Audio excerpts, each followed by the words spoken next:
If you only have a 401k, you're not getting the most for retirement. Wait, what? Add a Robinhood IRA on top, then they'll boost it by 3%. You can do that? And if you transfer in any retirement account, you get 3% on top of that. Is there a limit to the match? No limit. Robinhood Gold gets you the biggest contribution match of any IRA on the market. Sign up for Robinhood Gold at Robinhood.com/boost by April 30th. Subscription fees apply. Investing involves risk. 3% match requires gold for 1 year from first match. Must keep IRA for 5 years. Match on transfers subject to additional terms and conditions. Robinhood Financial LLC, member SIPC.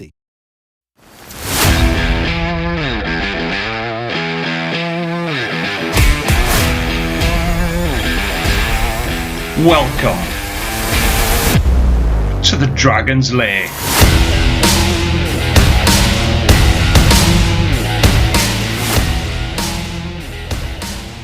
Hello and welcome to the Dragons Lair. We are part of the Wrap podcast family and we are a brand new unofficial podcast about all things Dragons RFC and rugby in the region. Now, those who listen to the Wrap podcast will know about me, but for those who don't, my name is Jamie. I'm a Dragons season ticket holder and Welsh rugby fan. I am a man of Gwent. I was born in Newport, but I was brought up in the Gwent Valleys. I played schoolboy rugby for Cumcarn and played junior rugby for what was my local team, NSD RFC. I later moved to London with my partner and I lived there for about 8 or 9 years or so. Then I returned to Newport where I now live and work and have been a Dragons season ticket holder since 2017. I should say I'm also a Newport County season ticket holder, so I'm pretty much at Rodney Parade almost every weekend now. It's become my home from home, if you like. So anyway, that's enough about me. Thankfully, I'm not doing this podcast on my own. My co-host has appeared on podcasts such as Rock and Roll, the Scottish Rugby podcast, and he has his own horror podcast called Gav and Steph versus the Forces of Evil, which I thoroughly recommend if you're a big horror movie fan like myself. So, without further ado, it's Ebervale's finest, Gavin Thomas. How are we, Gav? That's a very kind, Jamie. I'm probably in the top 5 best from Ebervale. I'm not saying I'm the finest. Fair enough. Right then, it's quite exciting, this, isn't it? New pod, a new era for the Dragons. It's all very exciting. Yeah, it really is. I mean, kind of to give the listeners a bit of context about me as well. So I'm the worst of all things.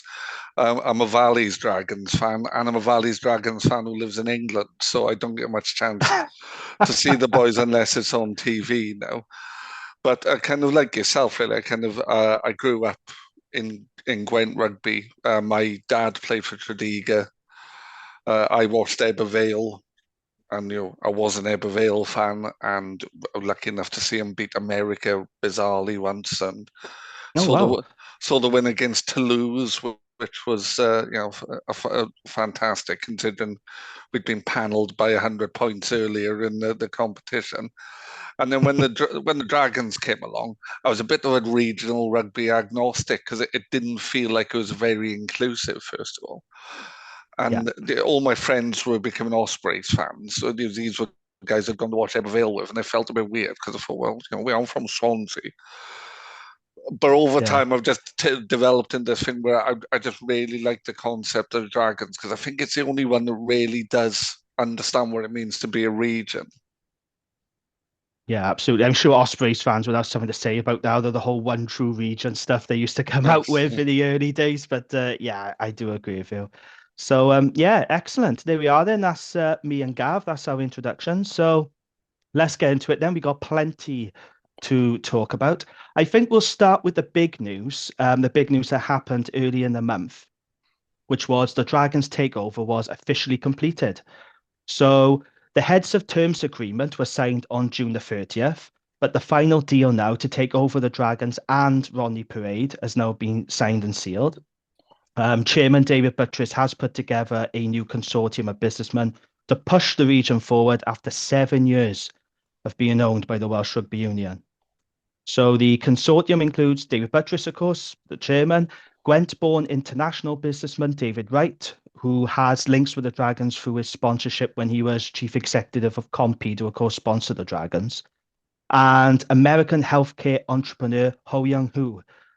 All three are now equal shareholders in the club. So big news there. It was finally done, finally completed. Some people said it couldn't be done. Some people said it wouldn't be done, but it has happened. The Dragons are now officially in private hands. And Gav, how relieved were you to see this takeover finally completed? And how important do you think it is for the region going forward that we are in private hands and we control our own destiny, if you like? I think it was necessary for a multitude of reasons, really. Firstly, being run by the WRU, for an organisation that organises the biggest sport in our country, it's not always as professionally run as you would like. Nope. It's my very diplomatic take on it, and Yeah. and I think we were always a bit of a kind of, oh yeah, oh, we forgot about the Dragons. We were always there, kind of in the backs of their minds. It was never a real focus for the work the WRU was doing, because my view was always the WRU either had all of the regions or none of them.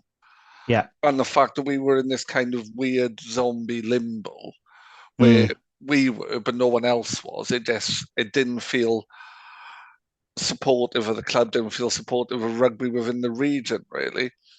But, and there's a but, I suppose, that there's always a downside, isn't it? Because you can be bought by people who don't really know what they're doing, and that's always yes.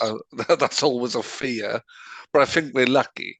You've got guys who are international businessmen, Mm, serious brands, not like it used to be. The guy who owned the local car dealership, or the brickworks. This is serious international business with proper money. Buttress has made plenty of money, I'm sure, of Just Eat and the yeah. other guys as well. But then there's also rugby knowledge in there as well, isn't it?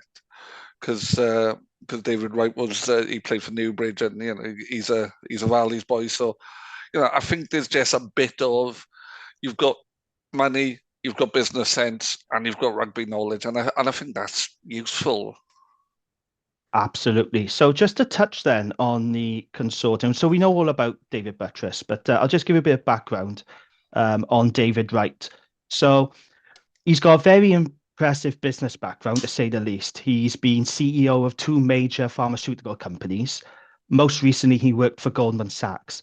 But as you already touched on, Gav, he does have a very impressive rugby background as well. So he's a former scrum half that's played for Newbridge, Cardiff, Pontypool, and Leicester Tigers. He represented Wales at age grade level. And I don't know if he was aware of this. He played against the All Blacks for Pontypool back in 1989. And this was an All Blacks team that had the likes of, Fitzpatrick, Jones, and Kerwin. So this is a guy who really knows his rugby and he's played rugby. So he should know his stuff, shouldn't he? Not just on the business side, but also on the rugby side. He is a man of Gwent with that rugby experience. I think I was at that game. I've definitely seen Oh, Pontypool play New Zealand. yeah. And the other chap, Ho Young Hu. Now, he's an interesting character. I don't know a lot about him, but he's a Silicon Valley based entrepreneur. He's also a minority shareholder in the Miami Marlins baseball team, which is quite interesting. And he's had previous business dealings with Buttress, so I guess that's where he's come Yeah. in. Um, I think we're in very good hands, though, aren't we, Gav? These do seem like really knowledgeable, experienced business people with good sound rugby knowledge, particularly from David Wright and Buttress, I would say. Yeah, and kind of Hu Yang Hu he's invested in American sport, which is a fairly cutthroat business as well. So Mm. he's not coming into this, kind of entirely blind. I think he'll be quite surprised at how badly administered rugby is, but that's an entirely different situation. It certainly isn't run like Major League Baseball is, but I think as well. And if you look at it, it just feels there's a sense of ambition. I know David Wright has said some very We'll touch ambitious on that things, later. which Yes, we will. We will discuss that. which Yes. which we will touch on it. But that feels ambitious. When you sometimes see takeovers, and you look at the clubs who folded: Worcester, Wasps, Yeah, Jersey today. I You know, know. Very none sad. none of them had sustainable business models. None of those clubs were sustainable in the way they were working. Worcester was more or less created. Wasps were wandering around the country in Jersey. There's not the crowds there to kind of fund what was actually happening. but this feels sustainable. It's Yeah, based in a city that has a real sporting culture. They own the ground, which is handy. There's just a whole selection of things there that just, and perhaps it's another Golden Dome, but it doesn't feel like that. It feels far more secure and just sustainable. absolutely. I think owning the ground is pretty key in this Hmm. because what it means now, the Dragons have an asset. And Yes. they have an asset which they can use for additional revenue streams. They can do something now with the Cabbage Patch.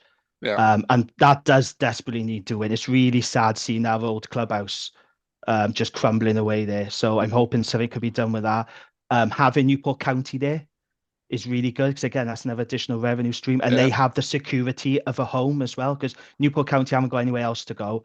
I mean, No. they could go to Spitty, but it's not suitable for them. It's fine for Newport RFC, but for a professional sports club, I don't think that's suitable for them at all. No.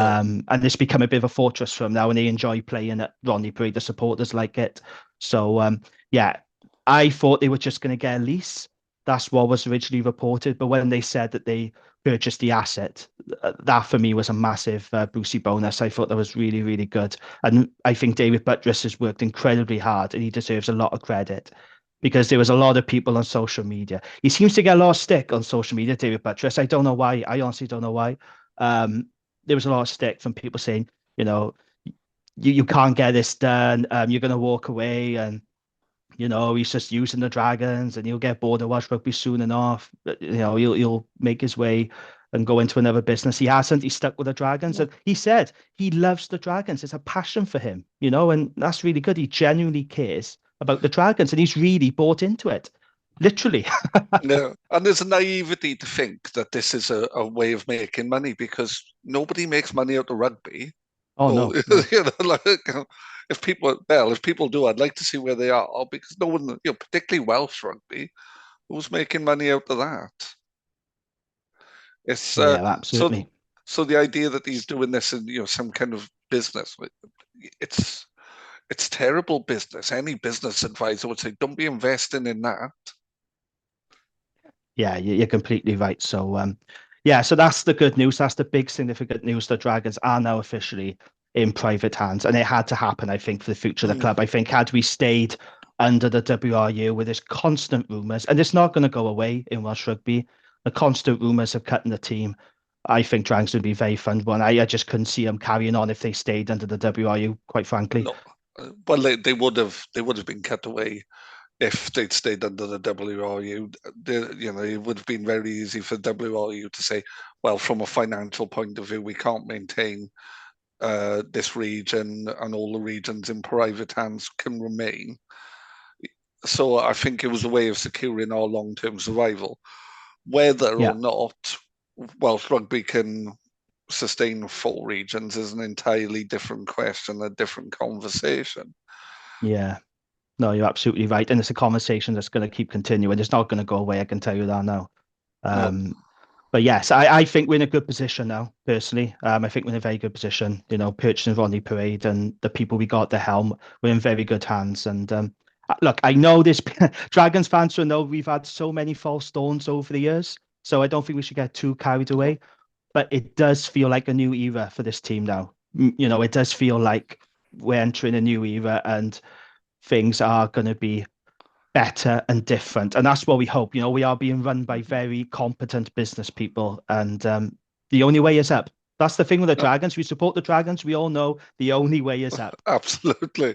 And there's a sense of ambition there, isn't it, now? Where there Yeah. wasn't when the WRU was running it. No. And and we've got to be realistic. I think Dragons fans are generally, but we have to be realistic. We aren't going to start winning things tomorrow. But No, absolutely not. Okay, so yeah, that's the private ownership covered then. Let's move on to kits, new rugby kits. So the Dragons have revealed their new kits this week. So the home kit is a black and amber kit that incorporates Monmouthshire blue bands. Now, from the reaction I've seen on social media and on Dragons forums, I would say the reaction is overwhelmingly positive. However, as you would expect, there has been a bit of a stir. There's been a little bit of a divide regarding the black and amber kit. So when I heard that the home kit was going to be black and amber, I knew he was going to annoy two sets of supporters. I knew he was going to annoy the disgruntled old school Newport IFC supporters who just hate the Dragons and hate regional rugby and think that, the Dragons are stealing their colours and identity and all that sort of stuff, right? And then there's the supporters from Gwent who don't like the new kit at all because, and I quote, it looks too Newport and it's not regional enough. So I could see straight away when I heard it was going to be black and amber, I knew there was going to be a bit of a divide on this. Now, here's my take for what it's worth, right? I absolutely love the new kit. It's bold, it's brave. I think the club have done a really good thing, personally. They knew they were going to get flack for it, but they've stuck to their guns. And unlike previous home kits, this one actually has an identity. Because I don't know what you think. I think VX3 have done a brilliant job since they've taken over from Gilbert as kit supplies for the Dragons.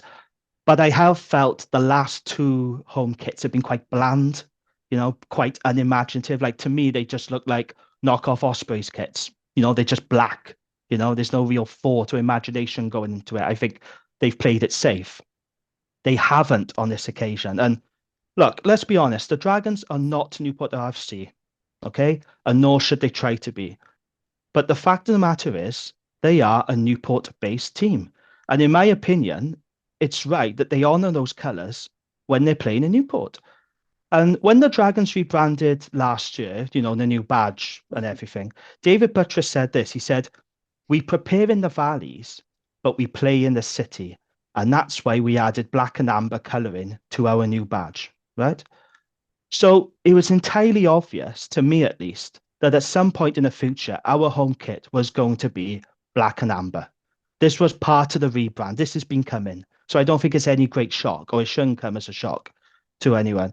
Now, I want to get your take on this, Gav, because obviously, you're from the Gwent Valleys, from Ebbw. How do you feel about Dragons playing in a black and amber kit? Do you have an issue with it? What's your take on it? I agree with you, I think, Jamie. No, it's not. I think I definitely agree with you. And we've had this conversation previously. It's a team playing in Newport. Might not be called Newport, but it's a team playing in Newport. Therefore, it should play in black and amber. It's as simple as that. The football team plays in black and amber. Newport RFC play in black and amber. So should the Dragons. And there's an identity there. All the other teams have an identity. All the other regions, Cardiff play in blue and black like Cardiff always have done. Scarlet's playing scarlet, surprisingly, and Ospreys playing that in the combination of Swansea and Neath colours. So, and some of the Dragons kits over the years, you just think, what is this trying to demonstrate? And the VX3 black ones were fine, but they were rugby shirts for people who didn't really like rugby. For me, they were like they were more design than they were rugby kits. So this black and amber one is just the only obvious choice for me. And yes, I appreciate there will be people who think, well, that's not representative of Gwent. But say we decide to play Monmouthshire blue, well, that's great if you're a Cross Keys fan or Newbridge fan. But if you're a Pontypool fan or an Ebbw fan, a Abdulary fan, there's nothing for you there. You can't please all of the people. So I think this is, and let's be honest, where are the majority of Dragons season ticket holders and regular attenders coming from? Based in Newport. They're coming from Newport. That's right. A few might come down from the valleys, but I don't think there's that many. No. In the same way, there's not many Valleys County supporters either. There isn't that kind of movement down the valley. I think there's two reasons for that, Gav. I think, first of all, the lack of success is a big part of it because people are not going to go out of their way to see a team that's losing on a regular basis. No. Let's be honest about it. And I think the second point is transport. I've never understood, like, if you live in Astramunnock where the Dragons train, you can get a train to Cardiff in minutes. Yeah. But you can't to Newport. It just doesn't make sense to me. It's crazy. The transport links up there, up the valleys to Newport, is non-existent. And that's been a big problem. And I know the Dragons have teamed up with Stagecoach as well. and they're going to be offering travel to season members. I think that's a good thing. They're doing the same in Newport as well. Show your membership, get free travel. I think that's good. But yeah, I think you're right. When you try to please everybody, you just end up pleasing nobody. Absolutely. Don't you? That is the problem. And there was always going to be criticism, no matter what the Dragons do, no matter what colour they play in, no matter what they're called, there's always going to be somebody criticizing. So I think the Dragons are right to stick to their guns. But I don't know if you saw on Twitter or X, I hate calling it X. It sounds like a dodgy porn site, doesn't it? It's Twitter to me. I'm going to call it Twitter, right? There has been a number of tweets from those disgruntled hardcore Newport AFC supporters that I mentioned. And David Buttress got sort of tagged into this. And he didn't have to respond, really. If it was me, I just wouldn't answer it. But he did. And, there was a guy having a pop about him playing in black and amber and trying to steal the identity of the Dragons. And he said, look, we inserted amber around the pitch 3 years ago. We inserted black and amber into the shirt last year and have increased it. We play in Newport, simple, really.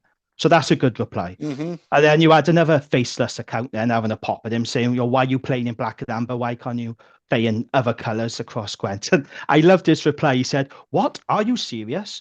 Newport IFC don't have or need a monopoly on Newport City colours or have exclusive rights to them. We play at Rodney Parade in Newport City Centre. I think any team's home colours playing at Rodney Parade should have a strong nod to the black and amber feel. And I like this bit at the end. He puts, get out of here. Just at the end, get out of here, like in America, like, get out of here, man. But I agree with him. I think that's absolutely right. If you play in Newport, incorporate the colours, the away kits, which we'll talk about, that will be the Gwent. You can do whatever you want with those. You can make them Monmouthshire blue. You can make that green and black or whatever you want to do. But I think the home kit, and not everyone's going to agree with me. I know that's absolutely fine. Dragons will have their own opinions. I appreciate that. But it's absolutely right that they play in black and amber in Newport, in my humble opinion, anyway. I don't even think you need to say in your humble opinion. I think it is right that the team that plays in Newport plays in black and amber. And he's right. Newport RFC do not have a monopoly on those colours. No. Yeah, and Newport RFC can be as disgruntled as they want about the situation, but they couldn't play at Rodney Parade. They couldn't fill Rodney Parade. It's not their, they aren't that kind of setup. I think everyone has to understand that those clubs, the names are historic, but where they are now is a very different situation. Yeah. And what I also don't understand as well is that the other clubs, the other regions, have managed to integrate the cultures of those clubs in there. You look at Cardiff, and Cardiff have done it very well. But I don't think it's on Dragons' part that isn't happening with Newport. I think that's on Newport's part. Because I think you could easily bring them into the fold a bit. Cardiff use Cardiff RFC as a development squad. Yeah. And it's benefited Cardiff RFC as well, and it's benefited Merthyr, and it's benefited lots of the clubs in the region.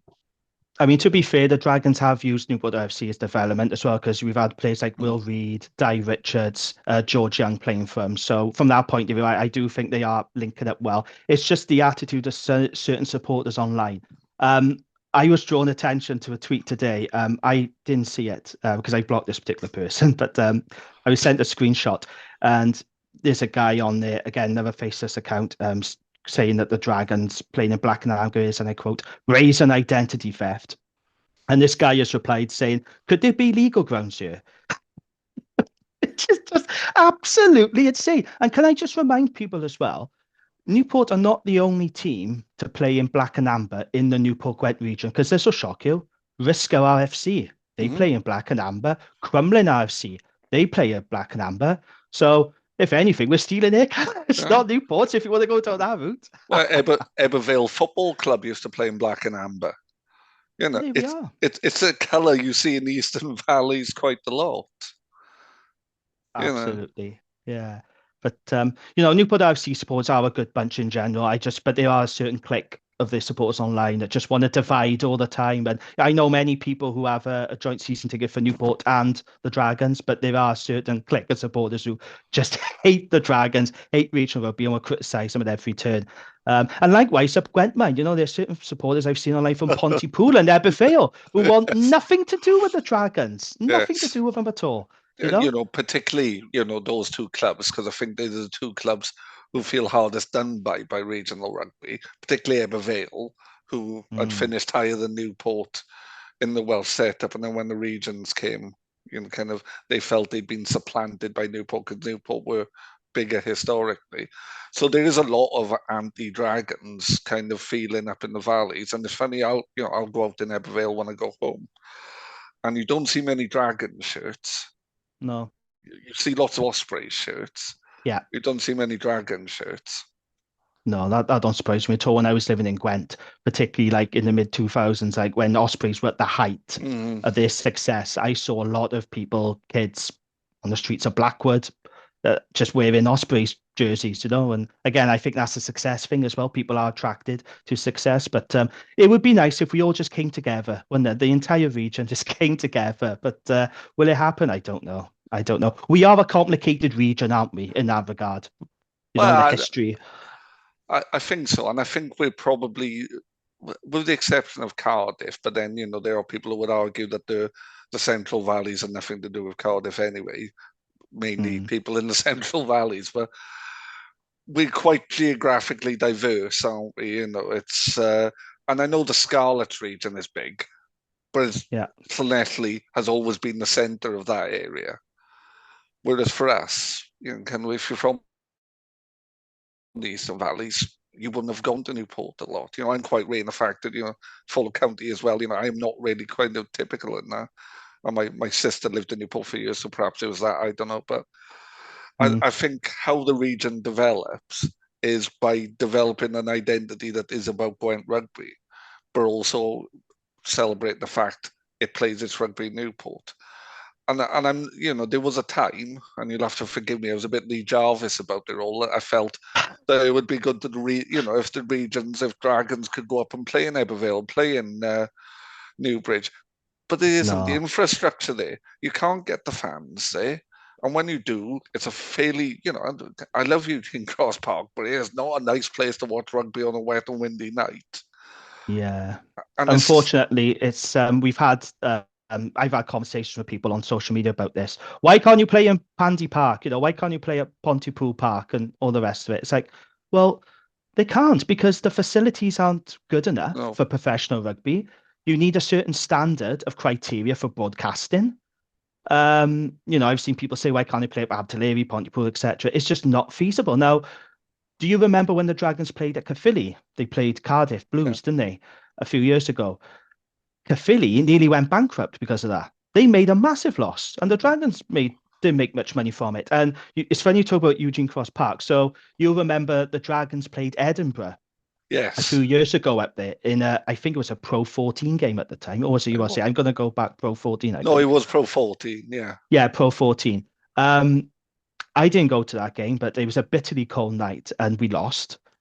And Richard Cockrell, who was the head coach of Edinburgh at the time, he had a right to go at the facilities. He said it wasn't good enough. It wasn't suitable for pro rugby. You want to know who suggested it? He really did rip into Eugene Cross Park. And, I'm sure it's a great place. I've never been there. I'm sure it's a great place to watch club rugby. I bet it is. But I think in the professional era, with a criteria and standard, it's just not feasible. And that's what Rodney Parade has going for it. Yeah. It hosts professional sport. It's a professional sports venue.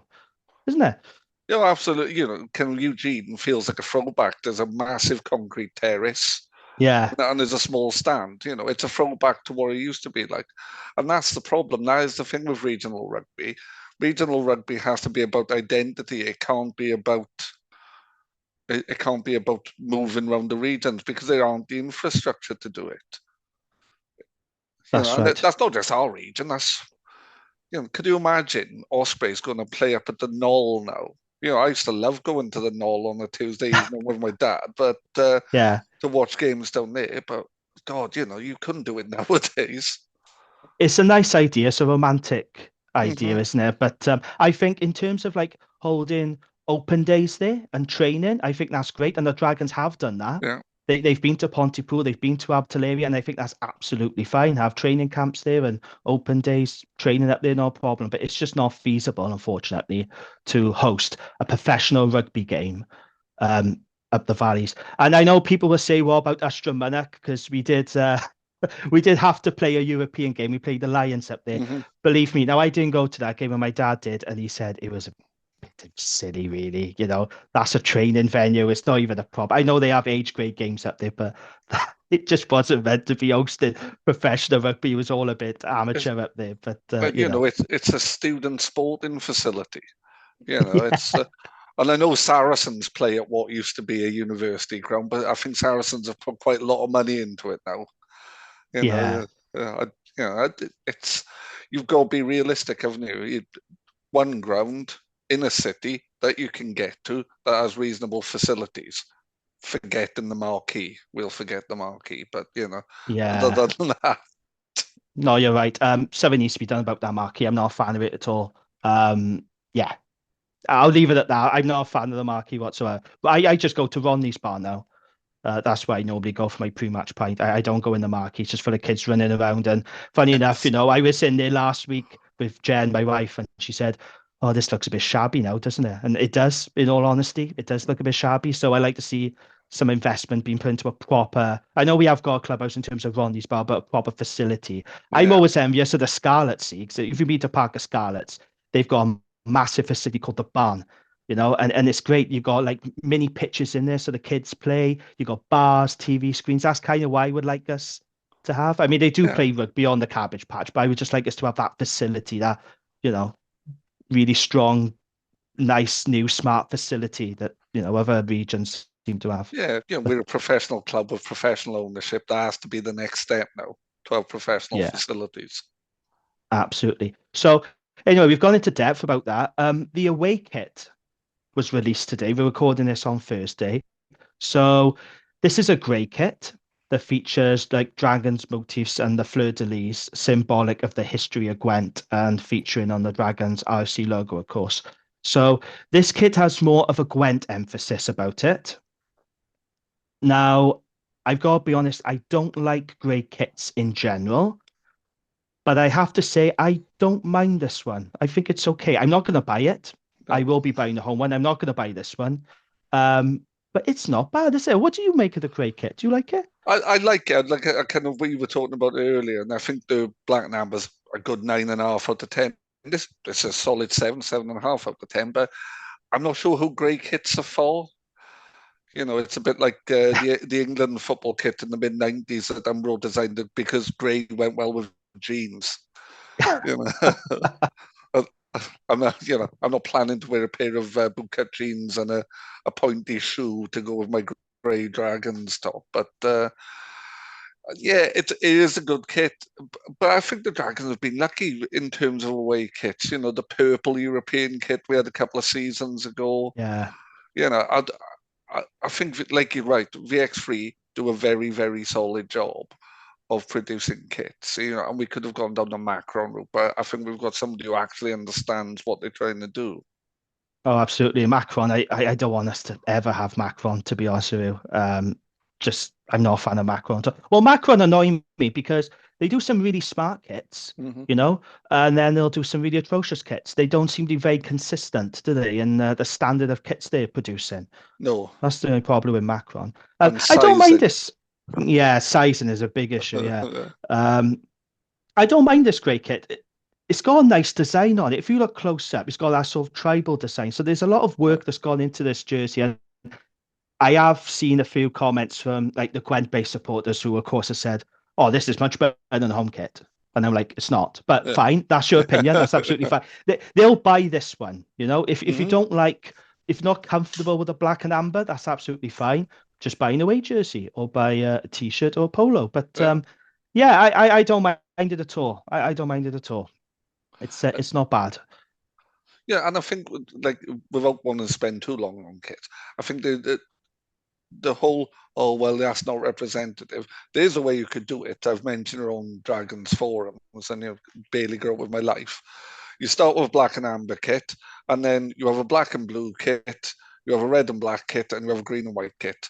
And you can use those for Europe, away games, wherever. And then everybody's covered. And then if you're from Ebervale, well, I'll buy the Dragons kit in green and white. And if you're from Newbridge, you buy the blue and black. And long term, that should be the route to go down for me. I think, and just be really, really explicit about the clubs that have kind of created the whole regional kind of identity. Yeah, I liked last year's away jersey. It was white, but you had all the colours. You had the stripes, didn't you, of all the colours in the region. That's why I just think, like I say, it's just my opinion. Black and amber for home, playing in Newport in the city. But for the away kit, then you go full Gwent. You can do it like that, and that keeps everyone happy. Well, it won't keep everyone happy, as we all know, but you know what I mean. Yeah, absolutely. No one will ever be happy, will they? No one will ever happier. be happy. Happier, that's right. Okay, then, so that's the new kits covered. Let's talk about the signings then that the Dragons have made this season, the recruitment. So we've signed 5 players. We've signed Dane Blacker from the Scarlets. We've signed Corey Baldwin, also from the Scarlets. Dan Lydiat, currently with Wales in France. We signed him from the Ospreys. And another Osprey, Kai Evans. And we've just signed, well, I say just signed, we signed a few weeks ago, it's Rodrigo Martinez, the Argentine prop. I think he was playing for London Irish, but then when they sort of went under, he went back home to Argentina. He was at Wasps, I think. Oh, Wasps, I beg your pardon. Yeah, and he was one of those clubs that had gone under. Yeah, so he went back to Argentina, but we've picked him up, which I think is a very good signing, actually. So there you go. Then those are the players that we've brought in. What do you make of the recruitment, Gav, in general, and who are you looking forward to seeing in Dragons colours? I think the recruitment there's nothing there you think which is considerably better than we had or we have. I think some of it is, Dane Blacker is there to replace or to cover Gonzalo when he's not there. I don't think they're even in the vaguely same levels of class, but it'll be a solid pair of hands when Gonzalo isn't about and isn't going to be with us for a while. So I think that's fine. And the Martinez signing, I've seen a bit of him. He looks solid. He looks Argentinian, basically. He looks a big awkward sod who likes a scrummage, which we could do. Sounds good. Yeah, we could do with that, certainly. And I think he's a good replacement for Rob Evans, who I don't think we got at his finest. That's a shame. Real shame. Yeah. So I was really chuffed when we signed Rob Evans. To me, that felt like a bit of a coup, It just didn't work out, did it, at all? And it's such a shame because it should have done. They really should have done, but it just didn't. Well, what do you... I tell you what I like from this sign. I like Kai Evans. So Kai Evans is an interesting one because he seems to get a lot of stick on social media, Kai Evans. I think a lot of that is to do with the fact that he's Ian Evans' son, and it's a stick to beat him with. When he was at the WRU, he made his Wales debut against South Africa. I mean, okay, we got absolutely thumped. I thought Kai Evans came out to that with a lot of credit. I thought he played decently. And if you speak to a lot of Osprey supporters, they were disappointed he was let go, actually. And he's got one hell of a boot on him. I mean, you saw his performances in Europe. So especially against Montpellier, I mean, he can really whack a ball. His penalty taking, he can, really long range penalties. What do you make of him, Kai Evans? Yeah, I think he's a good signing. I was never the greatest fan of Sam Davis. I think he played some good games for us, but I don't think he was ever consistent enough. And I think Kai Evans brings something different. He's quite an elusive runner. I know he plays a fullback. He's played a wing. He can do a bit of everything, really. He's got a nice step on him. He kicks well. He kicks well from the tee, but he also kicks well out the hand. And I think it might bring a bit of... we haven't had sparkle at 10 for ages. Or if ever, if I can, thinking back all the years of watching Dragons.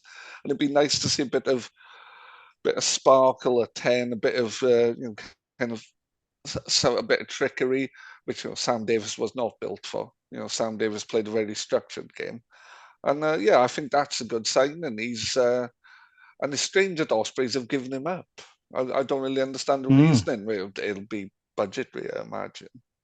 Yeah, I was surprised as well. He is predominantly a fullback, and I think that's where we're going to see him play most of his rugby for the Dragons.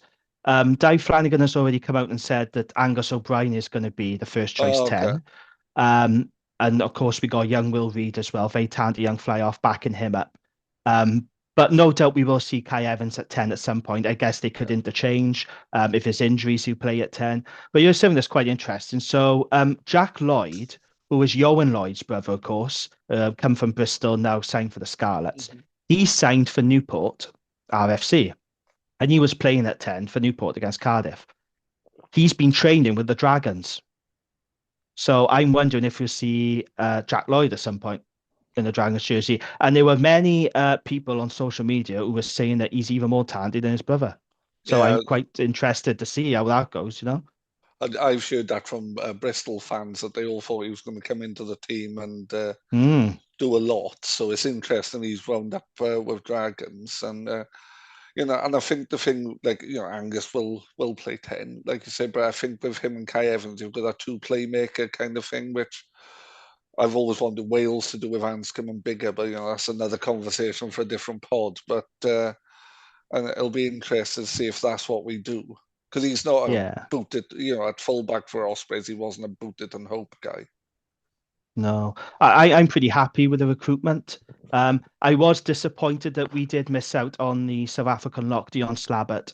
So he was meant to be Will Rowlands' replacement. It was all signed and done. Unfortunately, then what happened was his mother became quite poorly. Okay. So he obviously cancelled it and he had to stay in South Africa. I think he's playing for the Bulls next year. I think he's on loan. He's going to be playing for the Bulls, I think. But that's a shame because I think he would have been really good. He was highly rated in South Africa, played in some really good performances in the Currie Cup. But Dane Blacker, I think, is a really good scrum half. I liked him for the Scarlets. There was a time when he was Scarlets' first choice scrum half and he was out playing Garth Davis. I mean, it's hard to believe now with the form Garth Davis is in. Yes. But there were a lot of Scarlets fans who were very disappointed to see him go. Corey Baldwin, strange about Corey Baldwin because he's been held in high regard by Scarlets fans, but he does get injured quite a bit. Do you remember when he went to Exeter and there was like a big hoo-ha when he left? There were Scarlets fans who were really unhappy about it. Then when he came back to Exeter, there was a big hoo-ha about the fact he'd come back to us, come back to Scarlets. And then Dwayne Peel didn't play him. No, he Some only played. reason, He played about half a dozen games at Exeter, didn't he? He wasn't there very long. Yeah, but And he played a if lot he of could loan stay rugby. fit, that's right. If he could stay fit, that could be, a good signing for us. Dan Lydiate, I'm pleased Dan Lydiate's coming back because that's a nice story, isn't it? Yeah. I like the fact he's coming back. And Kai Evans, we touched on, and Rodrigo Martinez. Hopefully, he can show up our scrum because that has been an Achilles heel It for the really Dragons, has. as we know. Yes. And it's happened for years. We just cannot seem to have a really good scrum. And it's not for the want of trying. We've signed a load of players, haven't we?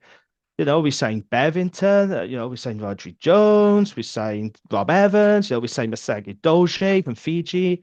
Whoever we've signed, I like Doge, by the way, but whoever we've signed, we've never quite been able to have a solid scrum, have we? And I always find that weird because, particularly in Eastern Valleys, Gwent, we've produced how many top class props have come out of Gwent clubs over the years. Absolutely. My dad was a prop, played for Tredegar, and he also, we aren't backs around here. We're all just kind of forwards. And it's strange that we can't produce props anymore. I think the Lydiate thing, I think there's a romance to it, which I like. Yeah. And I also think with Lydiate, he's there to replace Moriarty, but he doesn't replace Moriarty because I think he's defensively considerably better than Moriarty, but he's nowhere as dynamic as Moriarty. Yeah, so those are the players that are coming in, the new signings. Just quickly touch on the players who have departed the Dragons. So obviously Ross Moriarty, we mentioned, he's gone to Brive. Will Rowlands to Racing. Lennon Greggins, I'm not sure where he's gone. Ben Moore, I think, is playing for Newport now. Sam Davis went to Grenoble. JJ Hanrahan, that came out of the blue, didn't it?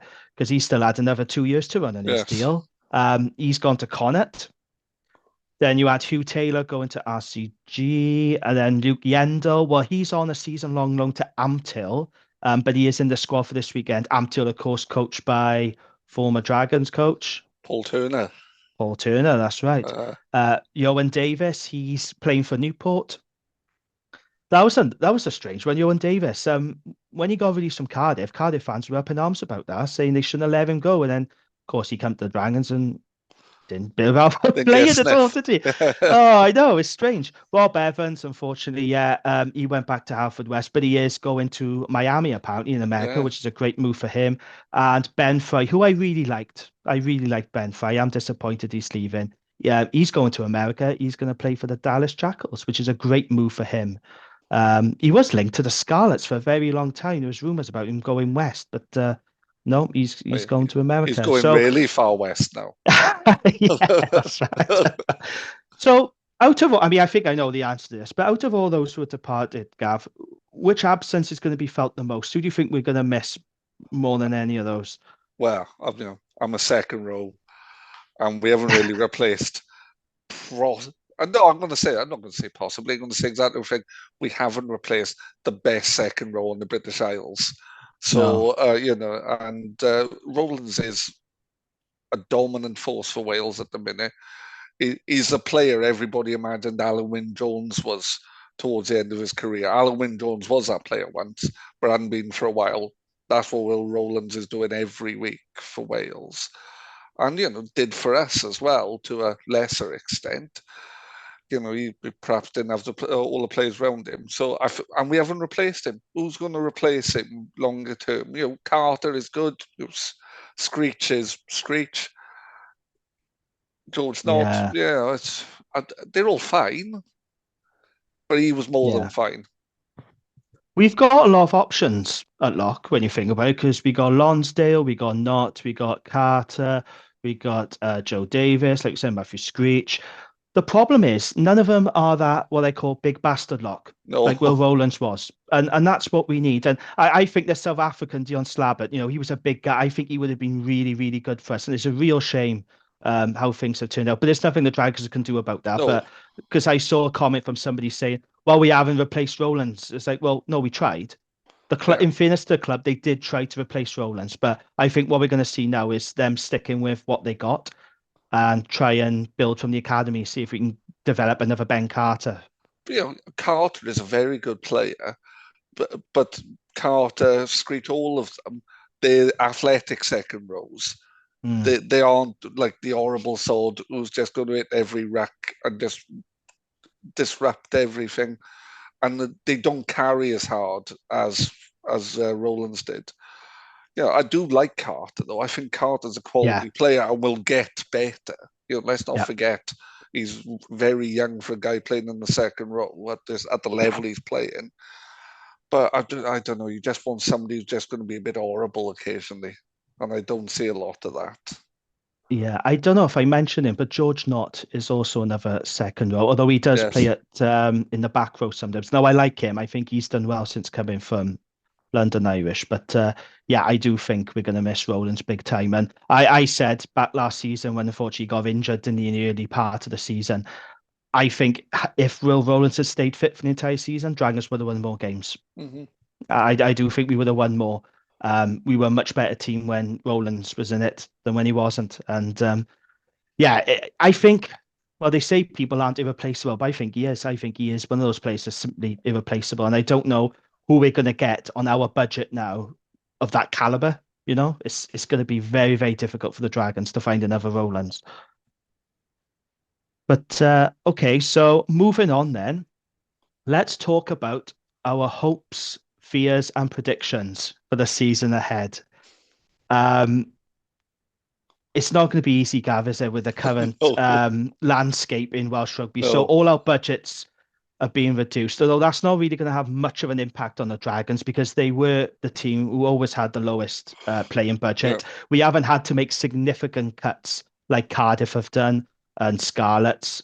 We've always been working from a low base, so that'll play into our advantage.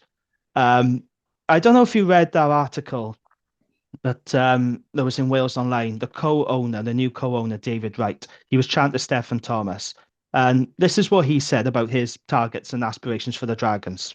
He says, and I quote, in 3 years' time, I'd like us to be competing at the top level of the URC and in the main European competition, the Champions Cup. It might be a bit bold to say we are going to win silverware in 3 years' time, but I think we could be competing successfully at that level in 3 years' time. Now, it's ambitious, to say the least. But we've heard this kind of talk before at the Dragons. I always remember Kingsley Jones saying Dragons, could be the best Welsh region. And I remember Bernard Chapman, or if you remember his 3-year plan, Yes. where it ended up with us being best Welsh region and then being European champions and all this sort of thing. So we've heard this talk at the Dragons before. How realistic do you think it is for David Wright to be saying stuff like competing at the top level in URC and winning silverweight in 3 years' time? Is it doable, Gav? Is it realistic? Well, is it doable? Yes. Is it doable on the current budget and the current setup? No, is the answer. So if he's talking aspirationally, that's great. But you've got to be Yeah, realistic. If you're talking competing at the top level of the URC, you are competing with Leinster, you are competing with Munster, you are yeah, competing with the South African sides who have huge playing budgets in comparison to us. And the reason they're operating at that level, and you look at someone like Leinster or Munster, they create their own players. That's great. They have that system, but they can also appoint RG Snyman. They can sign RG Snyman. They can get top players from overseas to come and play for them, and that's just not an opportunity.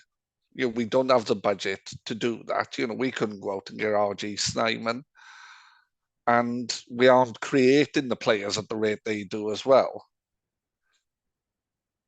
And I think that's so. Right now, is there aspirational? Yes. Is there ambitious?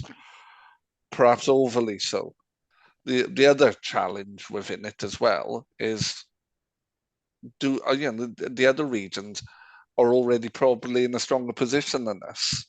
And I know they've had their playing budgets cut down, but we have been playing catch up for a while. How do you feel yeah. about it, Jamie? Kind of you're a more optimistic man than me, I'm sure. But Am I?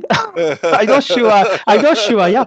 A lot of people say I'm negative about the Dragons. The one thing about me, I'm always honest you're about the realistic. Dragons. Yeah, you're I, I, realistic. I, I I think there's two sets of supporters that really annoy me, right? There's the supporters who are happy clappy and what I call apologists and don't criticize the club at all. Everything's fine, everything's good, patience, stick to the plan, da da da da da. We had this a lot during the Bernard Chapman era in particular. Yes, They annoy yes. me because they're not seeing the wood from the trees and they're not No. being realistic about where we are.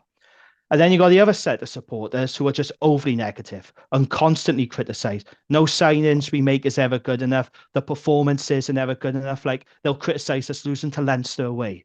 And I'm like, we've gone to Leinster away. Yeah. Nobody wins in Leinster away. Why do you think the Dragons are going to do it? With all due respect, given the budget and the facilities and the disparity in quality, it's just not realistic, is it? Um, yeah, as I said, I mean, Mr. Wright's comments are quite optimistic. I mean, I suppose he can't come in and say like, "Oh, well, see how we do," and Yeah. I suppose he's got to be optimistic. So here's what I think. I think the targets for me is if you're going to start talking about Dragons climbing the table and being like in the upper echelons of the URC, I think first of all you need to stop being the worst team in Wales. That's Yes. that should be our target. So for me, I'd be Yeah. saying let's not be the bottom team in Wales. Now, the last time that happened was in the 2019-2020 season. Ospreys finished below us. They ended up having 2 wins. We ended up having 5. I think it was Dean Ryan's first season at the Dragons, actually. And there was a season where we qualified for the Heineken Champions Cup. Most of the time, I don't have the stats to hand, but we are usually the worst of the 4 regions, aren't we? I, Almost on a yearly basis. I think we have been of 8 to the last 10 or something. That's the start I saw. Yeah. Yeah, that sounds about right. So for me, number one, let's try and finish. Let's not be worst Welsh region. Let's try and finish above somebody. That would be really good. Cardiff, preferably. I quite like Cardiff to be the worst Welsh region next season and in many seasons beyond. Um, it won't happen, I know, but that's my hope. I think the other target for me is let's get a good European run going. Yeah. Let's try and get a home quarterfinal, because when we have made it out of the pool stages, we always seem to end up on the road. And then that's when we struggle because we are not very good on the road. We are not a good away team. No. Let's not forget the Dragons, before Dean Ryan ended it, that horrible record, they hadn't won on the road in 4 years in the league. And then Dean Ryan came in and we had that win at Zebra. I don't know if you remember, it was like 50 odd points, but Yes. we had real trouble winning a game on the road. So we got to try and win more league away games. And let's try and get a home court final and get a good European Cup run going, because that does give a bit of boost, a bit of cheer, doesn't it? You know, if you're struggling in the league, but you've got a good European run. We've seen it at Cardiff, haven't we? You know, they've struggled in the league, but they've had success in Europe. So I like us to get back to the days, and it did happen where Dragons were making quarterfinals and semi-finals in the Challenge Cup. So that would be another target. But my other target as well, I know you're going to laugh at this, but it really drives me nuts. And anyone who listens to the Wrap podcast will know this. We've got to beat Cardiff. We have got to end this ridiculous, 100%. embarrassing hoodoo. We haven't beaten Cardiff since Boxing Day 2014 in the league. The last time we beat them was in Europe. I think it was the quarterfinal of Ronnie Parade, the Challenge Cup quarterfinal. We beat them there in 2015. But it's getting embarrassing now. We just keep, I don't know what happens. We just keep shitting the bed. It's not them beating us. It's them. It's us losing it. And you know, I was at that game of Ronnie Parade on Boxing Day. We should have won, but we had brain fart moments. And yeah, that one. That was painful.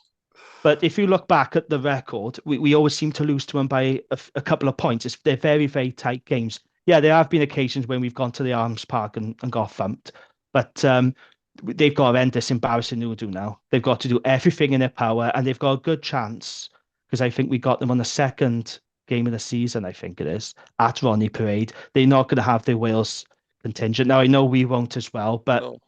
We're I do think less hard hit, though, aren't we? You know, we're missing a few, but they're missing all their decent players, essentially.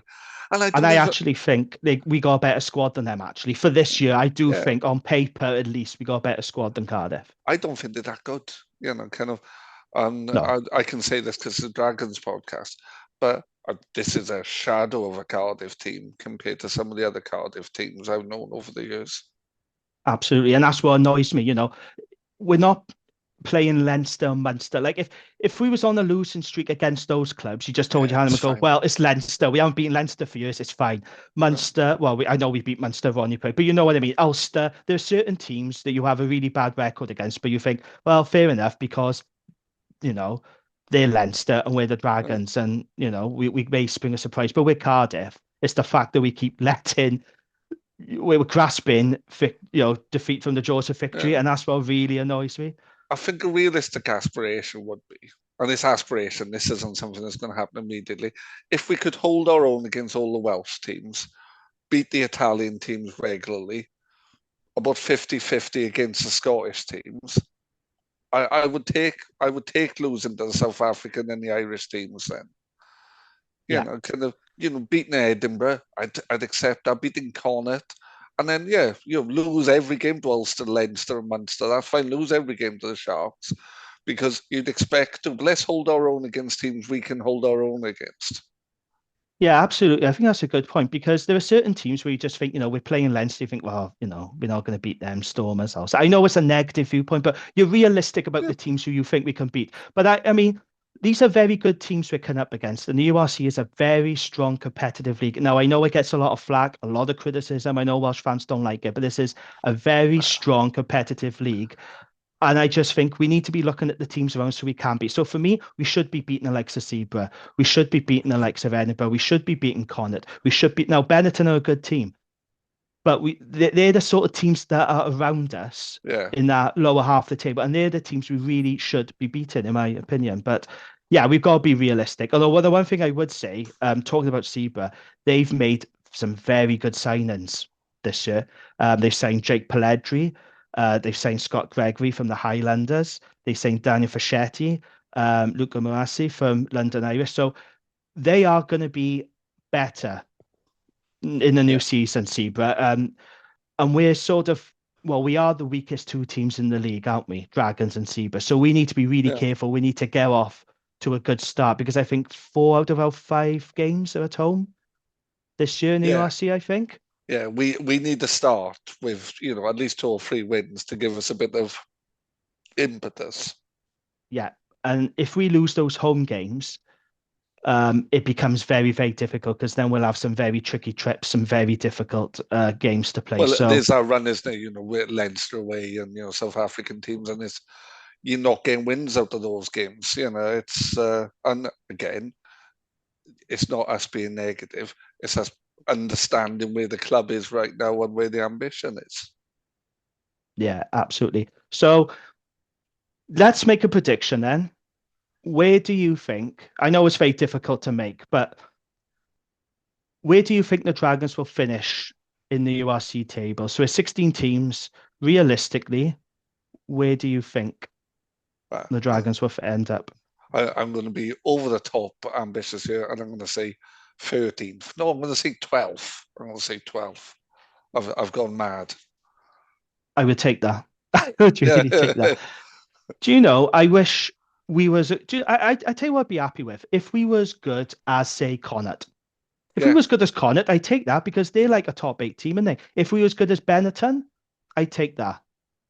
You know, I would take 8th or 9th would be brilliant, wouldn't it? I mean, I can't see any Welsh region making the top 8 next No, year, given the budget restrictions and everything. I'd no. be very surprised. I think Scarlets maybe have the best chance because they have recruited well. They got a good coaching ticket as well. I think it is going to be a struggle, but I would love to see us not be the worst Welsh team and to be very competitive. And yeah, I mean, 13th would be really, really good, wouldn't it? You know, Yeah, I know it sounds really low. Like other people listening to this going, come on, lads, have a bit of ambition, but I would happily take 12th or 13th.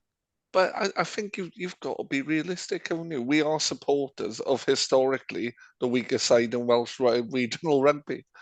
And Yeah, if we came on here and said, "Oh, we're going to beat Leinster, we're going to beat Sharks," well, how credible are we as people talking about this club? We won't be credible at all. I know. Yeah, We should have beaten the Sharks last year, though, with Ronnie Parade. yeah, that We, is we, we true. should have. We should have beaten them. That was another one that Well, should have got beaten away. Leinster as well, but that's one that got away from us. That was winnable, that Leinster game. Oh, I know. I Not know. not the away So, one, clearly, where it was. yeah. Yeah, it's always difficult, isn't it, watching Dragons go to places like Munster and Leinster and Ulster. Although I actually thought they played all right at Ulster. I know the Yeah, scoreline suggests otherwise, but I remember being on the Rap podcast and Lee was taking a piss. And I said to him, I said, actually, we played better than the score suggests. And I could take more positives out of that performance than I could. Well, we all remember that disastrous game up in Glasgow, that 70-point hammering, where yeah. we somehow let a hooker, Johnny Matthews, score 5 tries because we couldn't defend the driving bloody more, the driving Yeah, line out. And the game at the Ospreys, which I went to, which was absolutely horrendous, when the players just lost their heads and just started putting in high shots left, right, and centre on poor young Jack Walsh. And he was taking a piss. I said, look, we're going into the Scarlets game of Judgment Day. I said, we can take a lot from that. And what happened? We beat the Scarlets, you yeah. know? No, I think all the Welsh regions are beatable. I genuinely do. I don't think we'll win every game home and away against them, but we can take all the scalps potentially. And that Yes. Glasgow's game, I am never reliving because the amount of abuse I took from from some Scottish friends of mine was painful. Oh, I bet. I was in Benidorm at the time, and I couldn't do the podcast. I sent Harley Worthy, who was on the Rap Yes. podcast. I said, "Will you cover for me and just watch the game?" I was like, "Oh, I'd rather you than me." Do you know what? I've never actually sat down and watched that game. I've only seen clips. I will refuse to sit down and watch that game. I didn't watch it, but Johnny McGinty from the Scottish Rugby podcast was there and Oh was gosh. sending me texts telling me what's happening. It was Oh, oh dear. Right. Okay then. So, what did you say your prediction was for Dragons in the I'm going table? to say 13th. I went a bit mad and said 12th, but I'm going to pull us back to 13th.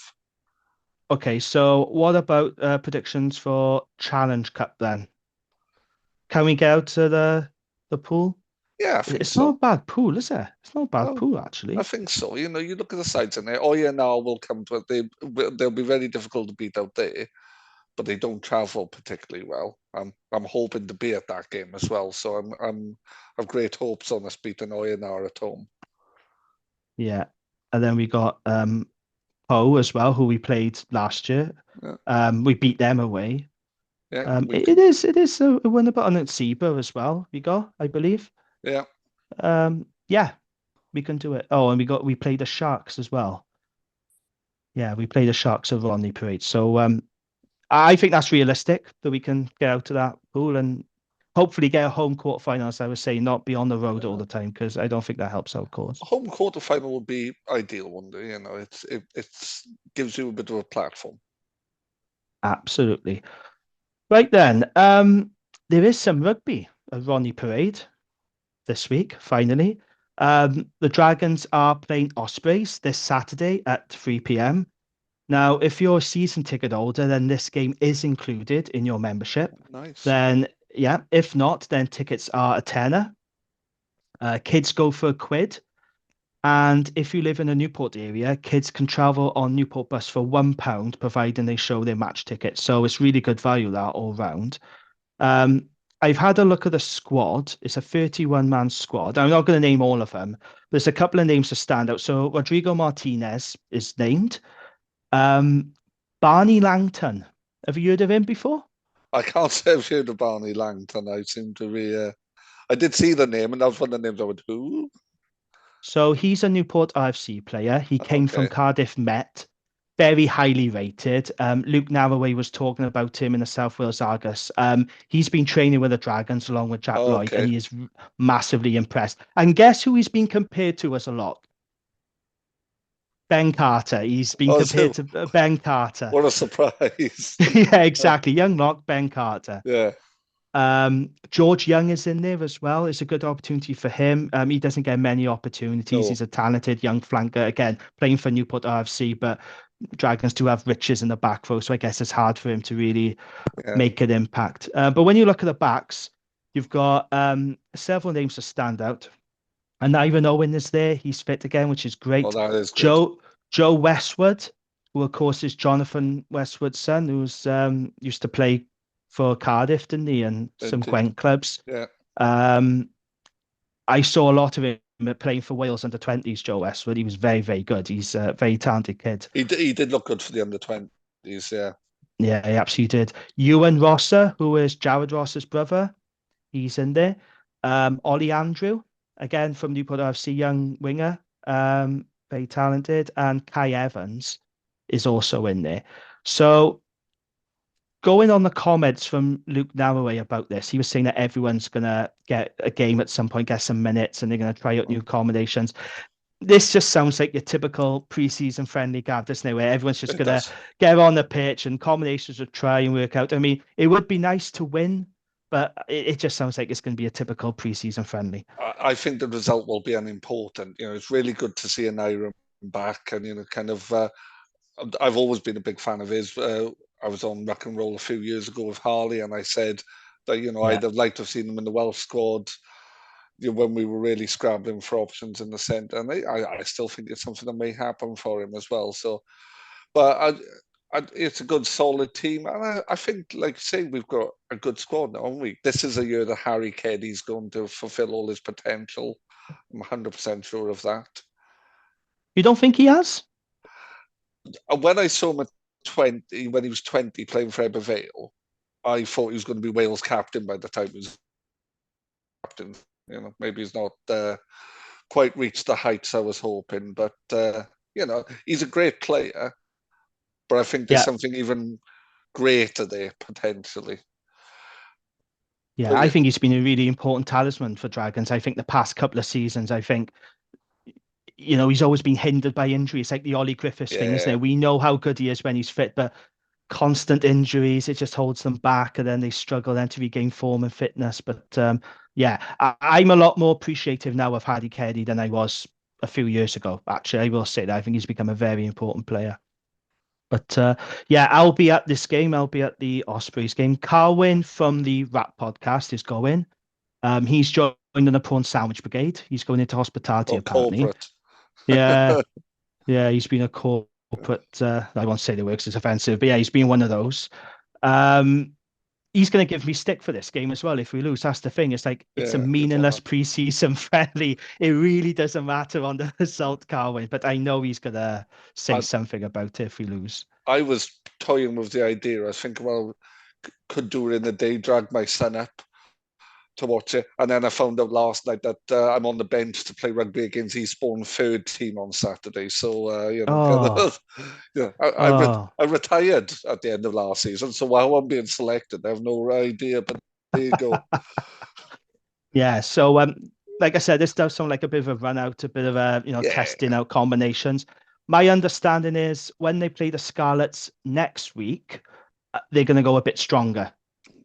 That's what I've been told. So I expect a stronger sort of lineup and less experimenting. But it should be a good game. Should be entertaining. Be a chuck about. I haven't seen anything from the Ospreys. I don't know if they're gonna go strong, fully loaded. Are they gonna have the likes of Tipperick, Owen Williams, Kieran Williams there? I don't know. It'd be nice to see them. It'd be good. But yeah, no idea. So that's where I'll be next Saturday. And I think that's it for tonight, Gav. I was going to talk about Wales, but I think I might do that next week because we've talked about quite a lot tonight. And I think when we play Georgia next week, we can talk more about the World Cup and about Wales and give our thoughts on that. How does that sound? I think we've covered the world of Gwent rugby quite comprehensively tonight.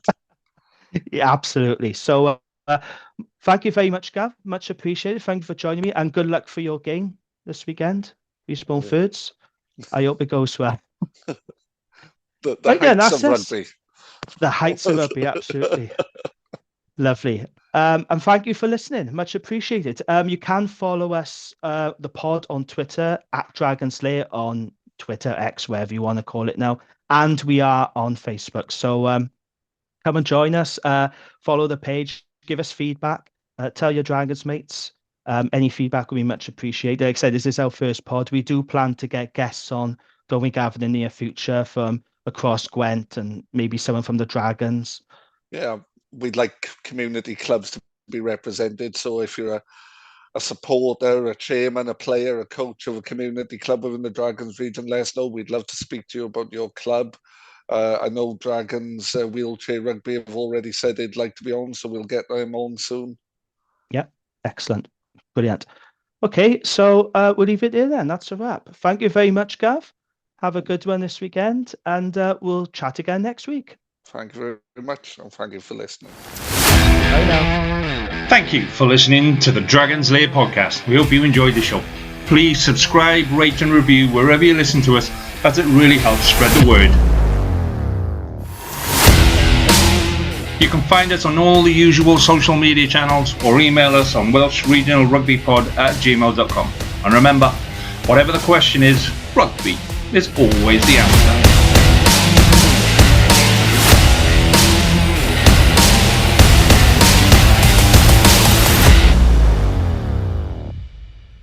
Sports Social Podcast Network.